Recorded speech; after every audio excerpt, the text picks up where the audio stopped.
নিছে, কিন্তু আমার ভয় লাগতেছে কেউ দেখে ফেললো নাকি, দেখে ফেললে তো আমাদের দুজনেরই সমস্যা হবে। হ্যাঁ ঠিকই বলছস, কিন্তু এই যুগ জামানায় কারোর বিষয়ে কেউ নাক গলায় না। তবুও মনের ভিতরে একটা ভয়, কেউ দেখে ফেললো নাকি আবার। দেখে তো ফেলছে, আমিও দেখছি মহান আল্লাহ তাআলা দেখে ফেলছে।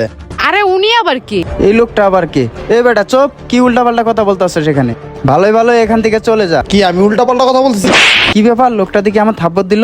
আরে লোকটা দেখে হরজতকে থাপ্পড় মারলো। এবার বুঝতে পারছস কি সমস্যা? দেখ ভাই, তুই কিন্তু ভুলে আমার গায়ে হাত তুলে ফেলেছস। তোকে ভালো ভালোই বলছি তুই এখান থেকে চলে যা, তা না হলে তোর অবস্থা খারাপ হবে। আল্লাহ জানে কোনো ঝামেলায় পড়ি নাকি। তুই কিন্তু ভালো করে চিনস না আমাদেরকে। আমি যদি আমার বান্ধবীকে একবার বলি না, ও এখানে চিল্লাচিল্লি করবে, তারপর পাবলিক এসে দেখবি তোর কি অবস্থাটা করে। বুঝতে পারছস বেটা? চল এখান থেকে চাঁদনি জায়গা।